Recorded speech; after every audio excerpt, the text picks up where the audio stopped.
You ask Tiger to solve. This deals with linear equations with one unknown.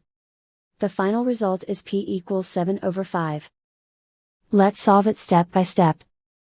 Group all constants on the right side of the equation. Add 56 to both sides. Simplify the arithmetic.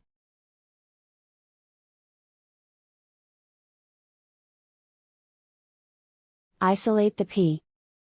Divide both sides by 40. Simplify the fraction.